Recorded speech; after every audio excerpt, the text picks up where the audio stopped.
اقرأ باسم ربك الذي خلق.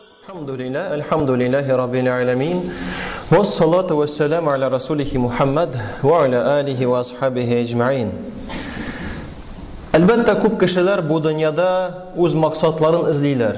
Менә бу дөньяда яшәгәндә нинди максат белән яшим, кая барырга, нишләргә дип дигән сорау бирәләр, үзләренә дә, башкаларга да. Ләкин Аллаһ субханаһу ва тааля бу сорауга җавап бирде. Нәрсә безнең тормышыбызда иң мөһим, иң кадерле, нәрсә өчен тырышырга кирәк дигәндә, көн сайын Фатиха сурасын укыйбыз, Аллаһ Тәгалә әйтә: "Иһдинас сиратал мустақим". Я Раббым, безне туры юлга күндер. Ни өчен алай? Чөнки әгәр дә без туры юлда булмасак, нәрсә генә бездә булмасын, нинди генә дәрәҗә булмасын, бу дөньяның максаты юк. Аның максаты юк. Әгәр дә кешедә максаты юк икән, ахыры чиктә бу дөньяда яшисе килмәс. Чөнки максатсыз кеше яши алмый. Аллаһ субханаһу ва безгә аңлата, әйтә: иң мөһим, иң кадерле, иң зур дәрәҗәдә булган максат бездә ул туры юлга күнү. Һәм Аллаһ субханаһу ва тааля безгә ике төрле юл белән безне шул туры юлга чакыра. Күрсәтә шул туры юлны. Һәм Аллаһ субханаһу Куръан Кәримдә әйтә: "Аузу биллаһи минаш шайтанир раҗим. Инна хадайнаху ас-сабила имма шакира ва имма кафура." Хакыйкатьтә без аңа, кешегә, туры юлга күрсәттек.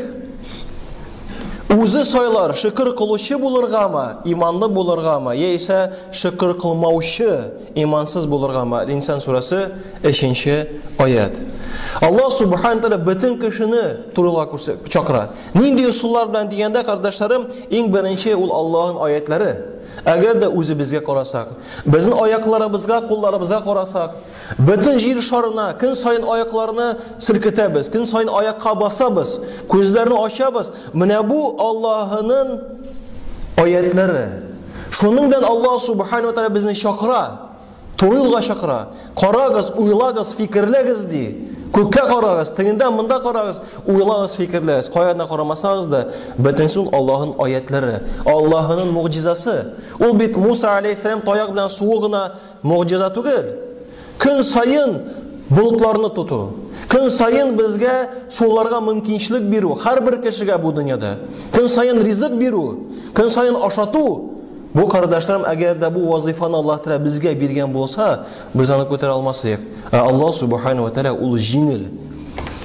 Аллаһ субханаһу ва тааля Пәйгамбер Мөхәммәд саллаллаһу алейһи ва саллям аркылы безгә мәгълүмат бирә. Куллу инсанин юладу алал фитра. Һәрбер кеше иман белән туа. Фитри иман белән туа. Фитри иман, кардәшләрем, үзе рухи ризык сорый. Ул динне сорый. Һәм менә шул программа, яисә фитри иман безнең йөрәкләребездә булуы үзе бер дәлил. Үзе бер дәлил Аллаһның барлыгына, чөнки ул программаны, ул фитри иманны кемдер безгә йөрәккә салды бит. Туганның бер вакытны туганнар арасында кыямәт көн турында сөйләгәч, мен әйтә: "Карале, бу дөрес булса, куркыныч бит бу. Аллаһ субханаһу ва тааля аны белә, ул безнең өчен куркыныч. Шуңа күрә менә шул туры юлга бик зур игътибар бирә, кардәшләрем. Уйлап карагыз. 10 түгел, 17 мәртәбә, аннан артыграк та көн сайын без Фатиха сурасын укып Аллаһка әйтәбез: "Иһдинас сиратал мустақим", безне туры юлга күндер. Ләкин кайбер чакларда сүзләребез гамәлләргә туры килми. Үзебез туры юлны сорыйбыз, үзебез гөнаһка батабыз. Үзебез туры юлны сорыйбыз, хатыннарыбызның, балаларыбызның хакларын үтәмибез. Үзебез туры юлны сорыйбыз, ирләребезне тыңламыйбыз, итаат итмибез. Ягъни әгәр дә син туры юлны сорыйсың икән, димәк, синең гамәлләрең дә анарга лаеклы булырга тиеш. Әгәр дә туры юлны сорыйсың икән, әниятеңнең дә хакын, баланың да, хатынның хакын үтә. Әгәр дә туры юлны сорыйсың икән, Аллаһка да итаат ит, иреңә дә итаат ит. Бит син туры юлны сорыйсың. Һәм Аллаһ Тәгалә анарга зур игътибар булайна бирмәде. Ул хакыйкатьтә куркыныч, сез аны беләсез. Пәйгамбер Мөхәммәд саллаллаһу алейһи ва саллям шундый мәгълүмат бирә: "Әгәр дә сез ди, мин белгәнне белсәгез ди, сез аз килер идегез һәм күп-күп елар идегез." Болай гына түгел, кардәшләрем. Аллаһ Субхана пәйгамбәрләре җибәрде. Бу да тагын бер юл. Бу да тагын бер ишара безгә туры юлга. Аллаһ Субхана китапларны җибәрде. Бозып бетергәч тә Аллаһ тагын китапларны җибәрде, тагын илчеләрне җибәрде. Алар безгә күрсәттеләр, ничек туры юлдан барырга. Бит әгәр дә без иманлы икән, Аллаһка шөкер, туры юлны сайладык. Ләкин моннан белән генә шикләнми, ашуң чыкты икән, синдә тагын ике юл, туры юл. Пәйгамбер Мухаммад саллаллаһу алейһи ва сәллям әйткәнчә эшләргә, яисә адашу юл, шайтан юлы. Бизнеста шөгыльләнәсен, синдә гел ике юл. Бер юл Аллаһ юлы, Аллаһка итаат итеп, гаделле рәвештә бизнесны уздырырга, икенче ялганлап шайтан юлы. Көн сайын гамәлләр кылганда, кардәшләрем, без сезне белән сайлыйбыз, я туры юл, я адашу юлын. Һәм Аллаһ Субхана зәрәгә итмәгән монда, зур игътибар бирмәгәннәр шул туры юлга. Пәйгамбәрләр аша, безнең фитри иман аша, китаплар аша, һәм ниъмәтләр аша. Көн сайын бит ул ниъмәтләрне без күрәбез. Көн сайын колаклар, күзләр, шәҗ булсын мул. Ярый без иркешләр шәҗсез дә йөри алабыз. Мен 40-дан да ташладым. Хатын кыз шәҗсез булса, менә бу килеп кирдең дә хатының 40-ган шәҗне, 40 шәҗе юк. Матур түгел бит инде. Сразу айта башлайсың, давай мен икенче хатын алам дип, шәҗне 40-дан шулай бит. Аллаһ Субхана ва Тааля шулай үгетләү юллары белән безне туры юлга күндерә. Бер вакытта бер урыс җигете Тишимә кирде ди. Менә бу мәчеткә бар дип әйтәләр тишемдә. Тишемдә менә бу мәчеткә бар диләр. Мен бит урыс ди. Нәрсә мен мәчеткә барам дигәч, икенче көн тагын тишкә кирде, өченче көн тагын тишкә кирде. И барга булдым ди. Киттем ди, килдем мәчеткә, анда беравызы каршы алды да, инде матур итеп динне аңлатты, ислам динен кабул иттем ди. Икенче вакыйга бер имам янына бер кеше килде дә әйтә, урыс җигете үзе ислам динендә күңелсез. Сәйдәс ничек күңелсез ди? Менә әнием ди. Әнием бит. Мин бит ислам динен кабул иттем. Әнием христиан ди. Менә шуны кайгырып җирим. Тегәтә әниң исәнме әле?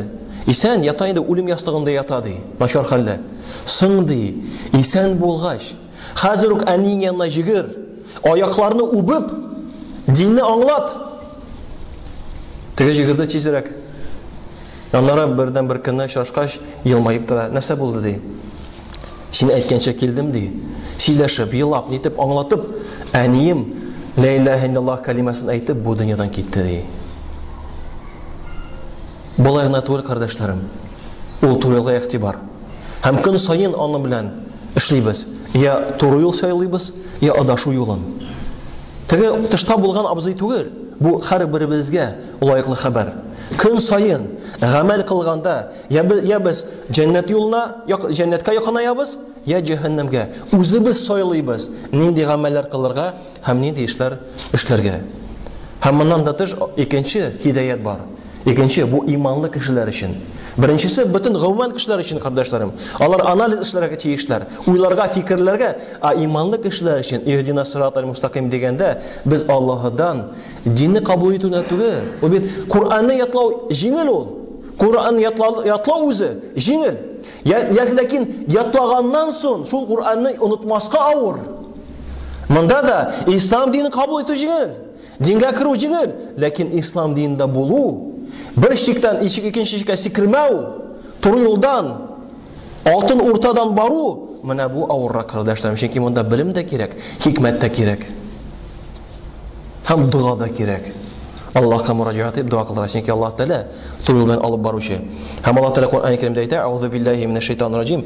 Инналлаһа лаһадиллазина аману иля сиратин мустақим." Хакта ди, Аллаһ иман китергәннәрне туры юлга күндерә. Ягъни ныгыта безне. Аль-Хаҗр сүрәсе 54-нче аят. Шуңа кардәшләрем, онытмагыз. Аллаһ Тәала ризалыгы өчен ихлас күңелдән диндә булсак, Аллаһ Тәала безнең иманнарыбызны югалтмый. Ул безне ныгыта. Ләкин шул ныгыр өчен иманнарыбыз изгелек кылырга кирәк. Көн сайын җәннәткә алып бараткан гамәлләр кылырга кирәк. Һәм аның мөһимлеге, кардәшләрем, безнең өчен зур дәрәҗәдә, чөнки әгәр дә зур дәрәҗә булмаса, Аллаһ Тәала төрле юллар белән туры юл турында әйтмәс безгә. Чөнки кайбер чакларда Аллаһ Тәала бер нәрсә турында бер тапкыр әйтә. Һәм без аны тормыш тәҗрибә аша аңлый башлыйбыз. Каралы, Аллаһ Тәала бит моның турында әйтте. Нишләп мин сразу аны аңламадым соң? Бу бит зур дәрәҗәдә мөһим. Бу бик каты, бик нык бит безнең өчен кирәкле нәрсә бит бу. To'g'ri yo'l turunda Alloh Taala turli yo'llar bilan bizga ma'lumot berdi. Shunga Alloh Taala qardoshlarım bizga o'zimizga da fikrlab yashab, nig'ib bu dinning ne'matin anglab Rabbimiz yasharga nasib etsa ham shulay bolalarimiz, tuganlarimiz da to'g'ri yo'lga ko'nib yasharga Rabbimiz har birimizga da nasib etsa edi. يا أيها الذين آمنوا استعينوا بالصبر والصلاة إن الله مع الصابرين